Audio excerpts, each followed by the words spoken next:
नमस्कार दोस्तों, एक बार फिर आपका स्वागत है आपके अपने चैनल स्टोरी टेलर में। आज की कहानी सुमित शर्मा नाम के एक सॉफ्टवेयर इंजीनियर की है जिसे एकांत में एक कमरे की तलाश थी। कैसे उसका सामना एक ऐसी घटना से हुआ जिसने उसकी जिंदगी बदल दी। आइए सुनते हैं कहानी। पर अगर आप इस चैनल पर नए हैं तो इसे सब्सक्राइब कर दीजिए, जिससे आप हमारी फैमिली का हिस्सा बन जाएंगे और हमारी हर कहानी की नोटिफिकेशन आप तक पहुंचेगी। और अगर वीडियो पसंद आए तो इसे लाइक भी करें, जिससे हमें मोटिवेशन मिलता है आपके लिए ऐसी ही कहानियां लाने का। चलिए चलते हैं कहानी की तरफ। 2018 के अगस्त का महीना था। सुमित शर्मा 29 वर्षीय सॉफ्टवेयर इंजीनियर बेंगलुरु की नौकरी छोड़कर दिल्ली आ गया था। उसकी नई कंपनी नोएडा सेक्टर 63 में थी, लेकिन भीड़ भाड़ और ऊंचे किराए से बचने के लिए उसने शहर की भीतरी सीमा से थोड़ा दूर एक पुरानी कॉलोनी में मकान ढूंढा। आनंद विहार के आगे बुराड़ी के एक सन्नाटेदार कोने में घर 2 मंजिला था। लाल ईंटों का बना हुआ, छत पर पुराना सा पानी की टंकी और दीवारों पर चूने की पपड़ी उखड़ चुकी थी, मगर किराया सिर्फ 7,500 था, और वह भी लाइट पानी समेत। मकान मालिक रामसेवक त्रिपाठी, उम्र करीब 72 साल, दुबले पतले मगर हाव भाव में कड़ापन। सुमित से बस एक बात कही, ऊपर रह सकते हो, खाना बनाओ, जो मर्जी करो, बस एक शर्त, नीचे तहखाने में मत झांकना भी। बहुत पुराना है और कुछ भी काम का नहीं। सुमित को कोई आपत्ति नहीं हुई। एक पेशेवर आदमी जिसने अकेले रहना और एकांत से प्यार करना सीखा था, उसे कहां मतलब होता था नीचे के किसी बंद तहखाने से। पहली रात सब सामान्य था। इंटरनेट कनेक्शन चालू हो चुका था। उसने खाना ऑनलाइन मंगा लिया और अपने लैपटॉप पर कोडिंग शुरू कर दी। लेकिन रात 2 बजे उसे जैसे किसी के लकड़ी की सीढ़ियों पर धीरे धीरे चलने की आवाज सुनाई दी। कमरे में पंखा बंद था, इसलिए आवाज बिल्कुल साफ थी। थक थक थक। उसे लगा शायद बिल्ली या कोई चूहा हो, लेकिन आवाज एक रुक रुक कर आती रही। उसने उठकर नीचे झांका, कुछ नहीं। दरवाजा बंद था, बाहर कोई नहीं। अगली सुबह चाय बनाते समय उसकी नजर सीढ़ियों के नीचे तहखाने के दरवाजे पर गई। हल्की सी धूप आ रही थी और उसने गौर किया कि दरवाजे के नीचे कोई कागज का टुकड़ा अटका हुआ है। उसने झुककर देखा, किसी ने पेपर पर पेंसिल से लिखा था, अगर तुम्हें सुनाई दे तो आवाज देना, मैं अब भी जिंदा हूं। सुमित ठिठक गया। क्या यह पहले से था? उसने ध्यान नहीं दिया था। क्या कोई मजाक कर रहा था? उसी शाम उसने रामसेवक से पूछा, नीचे कोई पुराना किराएदार रहता था क्या? रामसेवक का जवाब टालने वाला था, बेटा बहुत पुराने जमाने की बात है, अब वहां कोई नहीं, वो जगह बंद है, यूं ही छोड़ दी है। सप्ताह बीतता गया।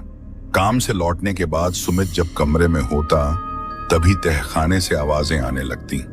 कभी सीढ़ियों की खड़खड़ाहट, कभी धीमी सी बातचीत जैसे कोई 2 लोग झगड़ रहे हों, और कभी कभी बहुत हल्की सी महिला की चीख, मुझे बाहर निकालो।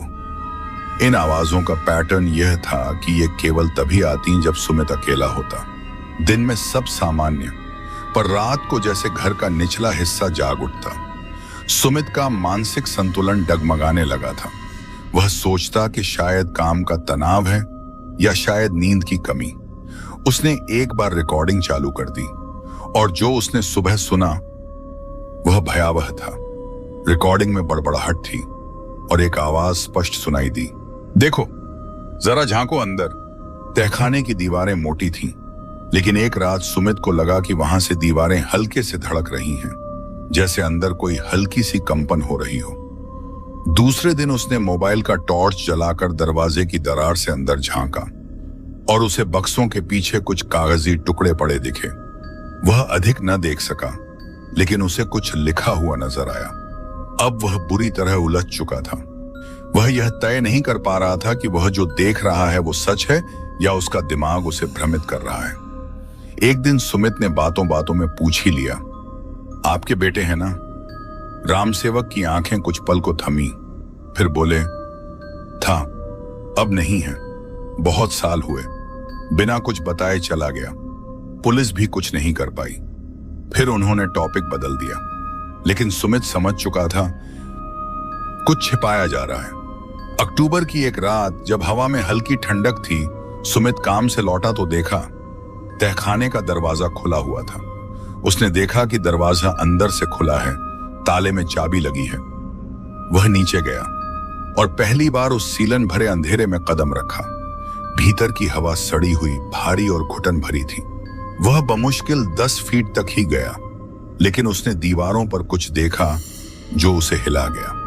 पुराने अखबार की कटिंग्स, पन्नों पर लाल स्याही से मार्किंग, 17 वर्षीय लड़की गायब, 23 साल की युवती लापता, कोई सुराग नहीं।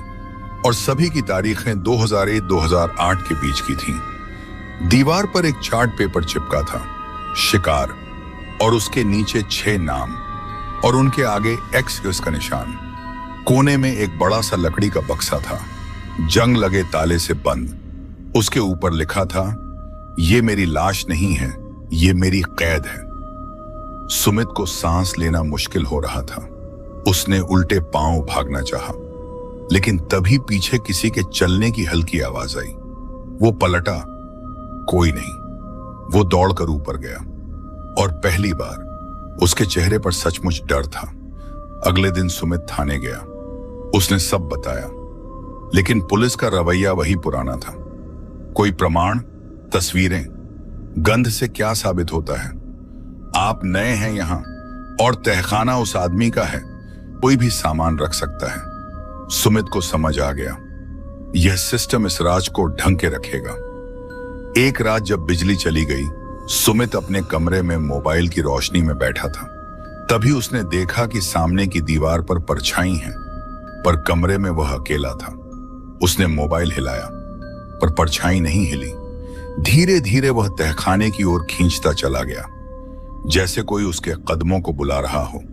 वहां राम सेवक खड़ा था, हाथ में जलती हुई लालटेन, आंखों में डर नहीं, सख्त नफरत।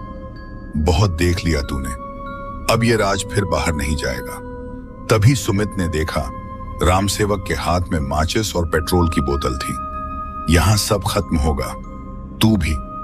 सुमित ने हमला किया, बमुश्किल अपनी जान बचाई। घर में आग लग गई, तहखाना धधक उठा। राम सेवक की लालच और क्रूरता ने तहखाने को आग के हवाले कर दिया था। सुमित उस रात बुरी तरह घायल होकर गिरा, दम घुटने लगा था, लेकिन उसने बमुश्किल ऊपर की खिड़की से कूदकर अपनी जान बचाई।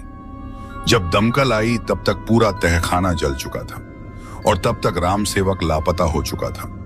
किसी ने नहीं देखा कि वो आग से बाहर निकला या नहीं, लेकिन सुमित को याद था, अंतिम क्षण में जब आग लपटों से तहखाने की छत चटक रही थी, उसने दीवारों से चीखें आती सुनी थी। महिलाओं की कराह, एक लड़के की मदद की पुकार और एक साथ कई आवाजों का कोरस, हमें न्याय दो। आग बुझने के बाद पुलिस ने जो खोजबीन की, उसने सभी को सन्न कर दिया। तहखाने की खुदाई में 6 मानव कंकाल, एक डायरी और चाकू, रस्सियां, एक स्टील की सील बंद पेटी मिली। डायरी उस लड़की की थी जो 2005 में गायब हुई थी, संजना नाम की BA छात्रा। उसमें लिखा था, मैं यहां अकेली नहीं हूं। पहले दीपक था, फिर कविता, फिर रोमा। हम सबको एक बूढ़ा बंद कर देता है, खाना बंद कर देता है और फिर हम मर जाते हैं। उसे लगता है औरतें उसे धोखा देती हैं, इसे हमें सजा मिलती है। ये शब्द एक मानसिक बीमारी को उजागर करते थे। राम सेवक को महिलाओं से गहरी नफरत थी और उसे लगता था कि वे सब धोखेबाज होती हैं। पुलिस रिकॉर्ड से पता चला कि राम सेवक की पत्नी ने आत्महत्या की थी और उसका बेटा दीपक घर छोड़कर भाग गया था, लेकिन लौट कर आया था और वहीं गायब हो गया। सच यह था कि राम सेवक ने अपने ही बेटे को मार दिया था, यह सोचकर कि वह भी उस औरत की संतान है जो उसे धोखा देकर मरी। सुमित को अस्पताल से छुट्टी मिल गई थी, वह अब गांव चला गया था। लेकिन उस रात जब राम सेवक की लाश एक तालाब के किनारे जली हुई हालत में मिली, सबका दिमाग सुन्न हो गया। उसकी आंखें बाहर निकली हुई थीं, चेहरा जैसे किसी ने नोचा हो, और छाती पर 6 उंगलियों के गहरे निशान थे, 6 आत्माओं के। पुलिस ने इसे जंगल में जानवरों का हमला बताया, लेकिन वहां कोई जानवरों के पंजे के निशान नहीं थे। घटना के 13 दिन बाद तहखाने की जल चुकी जगह पर सफाई का काम शुरू हुआ। तभी मजदूरों ने देखा, वहां पर दीवार पर एक चमकती हुई लाइन उभर आई। यह कोई टॉर्च या रोशनी नहीं थी, बल्कि जैसे किसी ने अंदर से दीवार में लिखा हो, अब हम आजाद हैं, अब कोई और नहीं मरेगा। उसी दिन तेज आंधी चली और पूरी इमारत की छत भरभरा कर गिर गई, जैसे आत्माओं ने अपने साथ उस तहखाने को भी मिटा दिया। 2 साल बाद सुमित ने एक किताब लिखी, तहखाना जो सच में था। उसने पूरा सच बताया, सबूतों के साथ। लेकिन वह किताब आज भी बड़े पब्लिशर छापने से डरते हैं, क्योंकि कहानी सिर्फ तहखाने की नहीं थी। वो आत्माएं आज भी कभी कभी दिल्ली की उन पुरानी गलियों में घूमती हैं जहां कोई अकेला लड़का सस्ते किराए का घर ढूंढता है।